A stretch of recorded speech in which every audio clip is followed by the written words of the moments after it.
Bonjour et bienvenue sur rmiinfo.com dans votre émission Décryptage à l'occasion de la veille ou du lendemain plutôt de cette journée d'élection présidentielle en Mauritanie où la diaspora a également voté pour décrypter cette actualité politique d'élection présidentielle autour de la table. Nada Ahmedianj. Nada, bonjour. Bonjour. Et bienvenue. Merci. Alors également Naira Samper. Naira, bonjour. Bonjour. Alors Naira du site lamoreria.info, bienvenue. Également Mamoudou Baïdigaï, bonjour. Et bienvenue.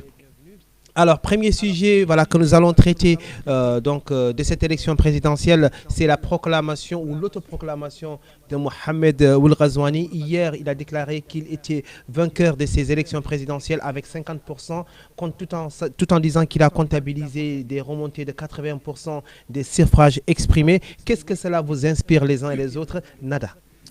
Alors oui, j'ai bien vu, c'était vers 4 heures du matin. Donc quand même, c'est très étonnant. Je suis très étonnée par cette déclaration parce que je ne comprends pas pourquoi il s'est précipité. Donc il fallait quand même respecter les règles démocratiques et attendre au moins les résultats définitifs pour s'autoproclamer vainqueur des élections. Donc c'est dommage, c'est un peu maladroit de sa part. Naira. Je pense que la précipitation de cette déclaration est en rapport avec certains résultats qui sont remontés, notamment en Europe, et qui ont sûrement fait dire aux entourages du candidat Ghazouani qu'il serait peut-être nécessaire de dire que c'est eux qui sont en avance, quoi. Ok, de prendre un peu les avances sur les autres. Mamoudou. Généralement, c'est l'autoproclamation, c'est les gens qui arrivent au pouvoir par coup d'État. Donc aujourd'hui, si on voit vraiment Ghazouani, on croit que c'est un coup d'État électoral. Comme Naira a bien dit, par rapport aux résultats sur le terrain, il faut essayer de mettre la pression sur l'opposition. Normalement, c'est l'opposition qui doit crier, alors que lui, il a la CENI, il a tout ce que l'État a pour essayer tout l'arsenal, pour essayer de se proclamer. Je pense que c'est indécent de sa part de s'autoproclamer président. Et aussi les précipices qui s'annoncent, c'est-à-dire que quand les gens disent c'est non, et on risque d'avoir des troubles.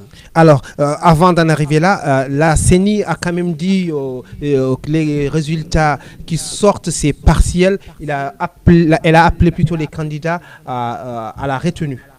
Oui, c'est logique parce que normalement, la commission électorale nationale indépendante avait prévenu qu'il faudra attendre lundi matin pour avoir la résultat définitif. Donc, lui, c'était le candidat favori, entre guillemets. Donc, il aurait quand même dû respecter les règles et n'a pas s'autoproclamer vainqueur. Oui, je pense que la CENI adopte, on va dire, cette version parce que quelque part, ils essaient de se légitimer et de légitimer leur existence, à mon avis. Alors, Mamoudou, quand on sait surtout que la CENI est composée en grande majorité des personnes qui sont favorables au candidat Ghazouani. Mais on sait que la CENI, c'est le bras armé du pouvoir, ça on le sait. L'opposition qui a accepté vraiment que la CENI supervise les élections, c'est à eux de te poser la question. Parce qu'aujourd'hui, on sait que pertinemment que le candidat au pouvoir a plus de possibilités de faire passer ses résultats par rapport à l'opposition. Alors, le candidat Biram Daabeid, qui semble à peu près acquiescer tout en refusant ces résultats qui viennent de sortir, il a fait faire une déclaration de presse par son équipe où il conteste, et dénonce également cette autoproclamation de Ghazouani. Qu'est-ce que cela vous inspire et surtout le fait que Biram Daabeid arrive deuxième, même si nous sommes sur des résultats encore partiels. Sa déclaration quand même est très logique puisque tout le monde attendait, une bonne partie des Mauritaniens attendaient un deuxième tour avec Ghazouani. C'était vraiment mon pronostic et c'était logique exactement qu'il y aurait un deuxième tour entre Daabeid et Ghazouani. Donc le fait qu'il s'autoproclame vainqueur rapidement, il va de soi que Daabeid dénonce et conteste cette déclaration. Pour moi, il y a un petit peu d'incohérence parce que quelque part, d'un côté, on participe à une élection, donc on légitime le process. De l'autre côté, pendant la campagne, on dit que voilà, si jamais il y a des fraudes, on va s'insurger contre ça. Donc en fait, moi, c'est cette incohérence-là qui me pose problème. C'est un double jeu? Oui, voilà, je trouve qu'il faut être clair. Soit on participe à des élections et donc on fait tout pour en contrôler la procédure, soit on n'y participe pas. Et donc, comme ça, on peut dire que les résultats sont faux, etc. Mais là, on a participé jusqu'au bout. Et ensuite, après, on va dire non, c'est parce que ça ne correspond pas à ce que je m'attendais comme résultat. Il faut faire la part des choses. Mais surtout, lui, ce qu'il dit, c'est que les résultats ne sont pas encore annoncés. Donc, ce n'est pas à la personne. D'ailleurs, M. Tandjan, son chargé, un de ses porte-parole, le chef de sa campagne, disait que c'est une provocation vis-à-vis des Mauritaniens. C'est une provocation, c'est naturellement vrai, dans la mesure où on attend des résultats et ça vient à gouttes, et qu'une personne se proclame président. Contester, c'est la première chose que l'opposition doit faire pour montrer aux gens qu'ils n'acceptent pas qu'il y ait une forfaiture, qu'il y ait des fraudes. Et aussi, aujourd'hui, à l'heure où nous parlons, l'opposition est en train de faire une réunion à huis clos. Et au sortir de cette réunion, qu'est-ce qu'ils vont dire? Est-ce que la contestation, ils vont contester au niveau du Conseil constitutionnel? Est-ce que c'est recevable? Ça aussi, c'est des questions qu'on se pose. Je reviens par rapport au rang de Biran. C'est juste... Quand il était deuxième en 2014, mais aujourd'hui, on voit quand même sa progression. Biram est en train de progresser et aujourd'hui, il fait partie, comme je l'ai dit, des personnalités politiques qui pèsent dans l'échiquier politique. Donc aujourd'hui, on ne peut plus le nier par rapport à sa popularité. Donc reste à savoir, est-ce que ce projet de long terme va continuer pour essayer de consolider la Mauritanie vers une phase de transition? Parce qu'aujourd'hui, quand on voit vraiment l'implication de Biran, on dit que les cartes électorales ou bien les dirigeants qu'on savait, on est en train de redéfinir l'échiquier politique en Mauritanie. Voilà, parlons justement de la redéfinition de l'échiquier politique mauritanien. Que deviennent, ou bien est-ce que c'est la mort pour vous de l'IFP et de l'IFD, ou je ne sais plus le nom du parti, en tout cas le parti de Mohamed Oueldada et RFD, et également de l'IFP. Est-ce que c'est la mort pour ces partis historiques qui ont quand même circonscrit un peu le paysage politique mauritanien? On ne peut pas parler de l'amour de ces deux partis parce qu'ils sont encore là. Après, il faudra expliquer pourquoi les Mauritaniens ont voté. 2%, c'est quand même 2%, très déplorable. Oui, c'est très étonnant. Après, il faudra regarder les conditions de vote, est-ce qu'il n'y a pas eu de fraude ou autre. Mais le problématique, il faut bien comprendre pourquoi une bonne partie des Mauritaniens sont dirigés vers les partis, le parti de Razouani et d'Ahabeid. Peut-être, par exemple, si je prends l'exemple d'Ahabeid, peut-être les Mauritaniens veulent plus de liberté ou veulent moins d'esclavage en Mauritanie. Donc, il y a beaucoup de facteurs qui entrent en jeu. Je trouve que c'est prématuré de parler quand même de la mort de ces deux partis. Naira, avant de vous donner la parole, j'aimerais un peu approfondir la question. La candidature de Ould Boubacar, candidature dite civile, est-ce qu'il pourra incarner l'opposition avec ou sans des gens comme Biram Daabeid, Khan Hamidou Baba et autres? En vérité, il faut essayer aussi de voir qui ont soutenu ces personnes. C'est-à-dire là, derrière Sidi Mohamed Ould Boubacar, on a le parti islamiste en Mauritanie, qui était avant la première force d'opposition de ce pays. Et donc, elle a soutenu contre toute attente un candidat qui est un technocrate, donc qui va s'attarder au dossier, ou du moins c'est ce qu'on essaie de nous faire comprendre, et qui va se charger d'aborder les questions, non pas idéologiquement, mais c'est-à-dire sous un angle qui va être beaucoup plus pragmatique. Pragmatique donc, et efficace, oui. Oui, moi je pense que c'est pour ça qu'ils ont choisi Sidi Mohamed Ould Boubacar, pour dire voilà, c'est pas juste les islamistes qui viennent au pouvoir, c'est un système qui comprend les institutions internationales, etc., etc. Donc je pense que c'est ça qu'ils ont voulu montrer. Mamadou. Oui, par rapport aux partis qui ont eu ce faible score, il faut reconnaître aussi que l'enjeu aujourd'hui par rapport à leur base, parce qu'aujourd'hui, force est de reconnaître que ces partis-là, c'est des partis d'idéologie, ce n'est pas des partis qui sont nés hier. Oui. Par exemple, on parle RFD, c'est comme le Parti socialiste. Oui, c'est plus de 30 ans d'existence. Plus de 30 ans d'existence, socialiste, UFP, ils font partie déjà. Mais aujourd'hui, les Mauritaniens, qu'est-ce qu'ils ont besoin? Ils ont besoin par rapport à ces souffrances qu'on voit, par rapport à la montée de la criminalité, par rapport à tout le vivre ensemble. Ils ont besoin de quelqu'un qui incarne comme on le dit, c'est immédiat. C'est-à-dire qu'ils n'ont plus besoin de ces idéologies, ils n'ont plus de ces rêves. Maintenant, c'est un monde qui actionne ces gens-là pour donner des résultats. Donc, ces partis-là, moi, je pense qu'aussi, ils doivent se poser la question pour essayer de faire une refonte totale. Parce qu'aujourd'hui, il faut que la nouvelle génération essaye de s'impliquer dans la politique pour essayer de dire qu'il y a, comme on le dit, une transmission générationnelle. Alors, une transmission générationnelle, certains disent qu'ils l'ont loupé, mais parlons déjà de Kane Hamidou Baba. 8% environ, en tout cas selon les sources disponibles en ce moment. Est-ce que c'est honorable? Oui, je trouve que c'est très honorable. Pour moi, il aurait dû quand même avoir 12.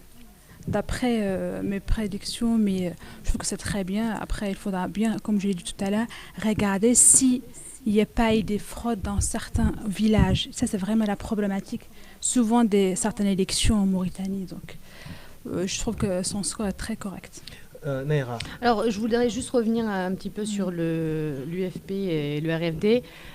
En fait, ce qui est dommage, en fait, ce qu'on vient de constater, c'est que quelque part, les forces, entre guillemets, de gauche en Mauritanie disparaissent. Elles disparaissent. Ou en tout cas, s'affaiblissent, oui. Ouais, c'est-à-dire que leur discours social, de redistribution des richesses, d'unité nationale, de cohésion sociale, ben en tout cas, les gens n'y croient plus. Des masses. Ouais. Et quant à Kane Hamidou Baba, bon, par rapport à tout ce qui avait été présenté sur lui, il y a on va dire, c'est détracteurs qui disent qu'il représente un petit peu les Hapoulards, voilà, les traditionalistes aussi, le système traditionnaliste, un petit peu là avec la hiérarchie. Et je pense que c'est peut-être ça qui a un petit peu affecté son score et qu'il aurait pu faire effectivement plus, je pense. Moi, je pense par rapport aux fraudes, je ne dis pas honorable, il faut que les gens soient exigeants. Aujourd'hui, l'électorat mauritanien, c'est pas seulement parce que tu es noir, forcément les noirs vont voter pour toi.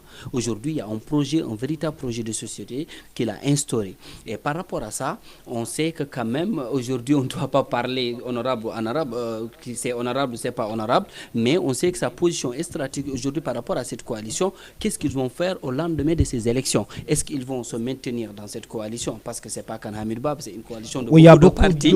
Donc on sait quand même que c'est des barons qui ont eu à faire quelque chose en Mauritanie. Donc moi, dans ces élections, je vais dire, le seul gagnant, c'est le peuple mauritanien. On sait qu'aujourd'hui, on a un peuple qui est en train de prendre la maturité. Et aujourd'hui, on voit vraiment ces milliers de personnes, malgré les achats de conscience, malgré les promesses, ils ont aussi voté massivement pour essayer de faire changer. Donc l'alternance est dans l'esprit des Mauritaniens. Donc il est temps que le pouvoir en place, ou bien les gens aujourd'hui qui aspirent à gouverner le pays, sachent qu'on n'est plus à l'époque où on prenait les gens voter parce qu'on est cousins, voter parce qu'on est de la même région, mais maintenant c'est des votes où les gens veulent voir des résultats immédiats. Alors, parlons à présent de la diaspora mauritanienne, notamment ici en France où on a voté. C'était une journée assez intense où les gens se sont beaucoup mobilisés dans les bureaux de vote, où ils sont restés longtemps en ce qui concerne le centre qui était situé à la rue Cherche Midi dans le 6e arrondissement.